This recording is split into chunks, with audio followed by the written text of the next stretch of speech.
Hola Vivers, soy Elena, soy la profesora de Historia del Arte y hoy voy a resolver el examen de PC de Historia del Arte de mayo de 2022. Para eso vamos a irnos a la página web de Luis Vives y vamos a entrar en blog. Una vez ida al blog, vamos a exámenes resueltos PC UNED Assist 2022 y vamos a pinchar en Historia del Arte. Yo voy a abrir el PDF. Nos aparece primero un test de opción múltiple en el que nos dicen que conteste solo a 7 preguntas de las 10 propuestas. En el caso de que contestemos a las 10, solo se tendrán en cuenta las 7 primeras. Una por una. Venga, ¿quién esculpió el discóbolo? Mirón.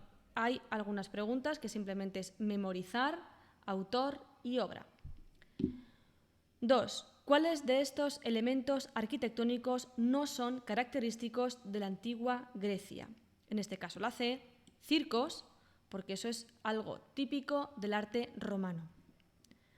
3. ¿Cuál de estas características no es habitual en el arte románico? El naturalismo.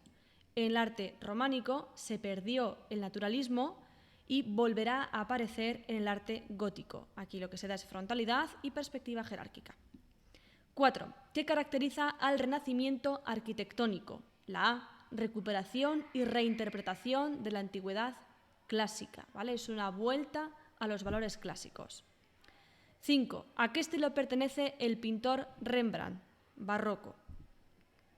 6. ¿Qué estilo de pintura proponía descomponer las figuras en varios planos?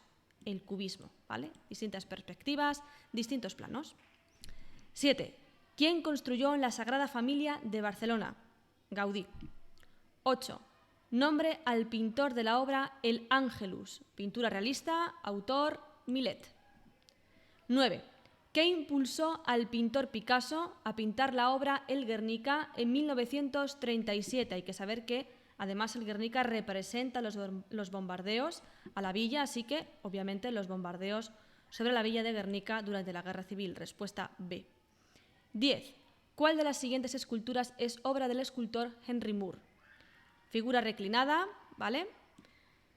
Ya que los burgueses de Calais es de Rodin y la Estatua de la Libertad es de Bartholdi. Vamos entonces a la pregunta número 2.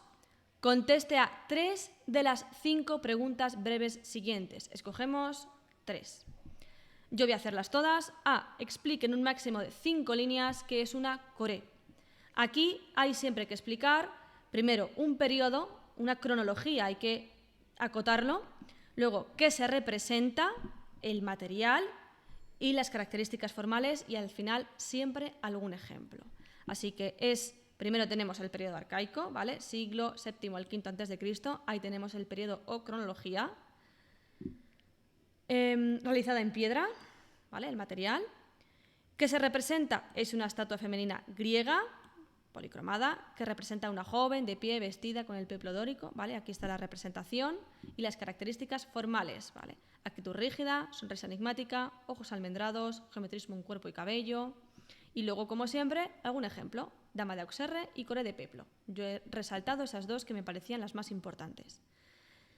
B. Nombre una iglesia románica importante. Yo he puesto una, San Martín de Fromista. Estaría bien que pusieseis también San Clemente de Taúl o, por ejemplo, el interior de Santiago de Compostela, ¿vale? C. Explique qué representa la iconografía de la Capilla Sixtina. No puede faltar hablar del Génesis, con la creación de Adán, o en el testero, la representación del juicio final. Aún así, yo he hablado de las paredes laterales, a ambos lados de las ventanas, los antepasados de Cristo, y en un segundo registro, la llegada del Mesías, los 7 profetas del Antiguo Testamento y las 5 sibilas, ¿vale? Pero ya digo, Génesis y juicio final no puede faltar. D. Nombra al menos 2 obras del artista Leonardo da Vinci. Yo he resaltado las 2 que me parecen más importantes y que están en cualquier manual, La Última Cena y La Virgen de las Rocas. E. Explique en un máximo de 5 líneas el movimiento artístico denominado post-impresionismo y nombre a 2 de sus principales representantes. Volvemos igual, hay que poner dónde surge, el siglo, las características básicas y los artistas. Así que, ¿dónde surge? Francia, finales del siglo XIX, y luego ya características desligadas de los valores del impresionismo, dando nueva importancia al dibujo, volumen y sentido espacial con colores que contrastan con la realidad. Algunos ahondarán en lo exótico, otros en el concepto de volumen, pero los artistas importantes, yo he citado a más de 2, Cézanne, Gauguin, Lautrec o Van Gogh. Vamos entonces al apartado de tema, la pregunta 3. Elija un tema de desarrollo entre los 2 propuestos. El primero que nos ofrecen es la Alhambra de Granada. Lo que yo he hecho es empezar primero hablando un poquito, brevemente, a modo de introducción, el arte musulmán, luego cuándo llegó a España y cómo surgió además el reino nazarí, sabiendo que la Alhambra de Granada pertenece al reino nazarita de Granada. ¿Qué es la Alhambra? Por supuesto, las partes, las características formales que tiene. Así que vamos a verlo. Primero, ya digo, una introducción cuando los árabes formaron uno de los imperios más grandes y características básicas del arte musulmán, que no es original, sino es una síntesis de influencias de otros pueblos como el griego, el persa, el romano, Luego, los musulmanes llegaron a la península en 711, siendo el reino nazarita de Granada el reino musulmán que terminó en 1492. Hay que decir qué es la Alhambra. La Alhambra es un conjunto palaciego fortificado construido entre los siglos XIV y XV, ubicado en Granada de autor desconocido y que servía de residencia a los gobernantes nazaríes. Y luego hablamos de las partes de la Alhambra hasta aquí. Es decir, hay que nombrar el Mexuar, el cuarto de Comares, la sala de reyes, el patio de los leones, ¿vale? Todas las partes que tenga, los jardines, el Generalife. Hablamos también del exterior, que es más austero, para luego hablar de las características básicas, es decir, que utiliza el arco de medio punto peraltado y mixtilíneo, que las columnas son finas, esbeltas, con fuste cilíndrico, cuerpo cilíndrico, cúpulas, capiteles, cerámica, ¿vale? Es una de las joyas del arte musulmán. Podemos un poco a modo de conclusión hablar de un poco de la exuberancia, de los jardines, de ese frescor, ¿vale? Del murmullo del agua y el halago para los sentidos que supone estar ahí. Vamos entonces con el segundo tema que nos proponen, que es Claude Monet, un artista. Aquí igual hay que encuadrar a este artista en un estilo, con una cronología, hablar de ese estilo, en este caso del impresionismo, y luego hablamos ya de Monet y de algunas de sus obras principales. Así que en el último cuarto del siglo XIX, movimiento impresionista, ¿vale? Y hablamos un poco de los precedentes del impresionismo y de lo que hablan los impresionistas en sí, que desarrollan una nueva teoría de colores, con colores primarios, que colocan próximos al lienzo y el ojo del espectador es el que los mezcla. Los objetos solo se ven en la medida que la luz incide sobre ellos, así que la importancia de la luz.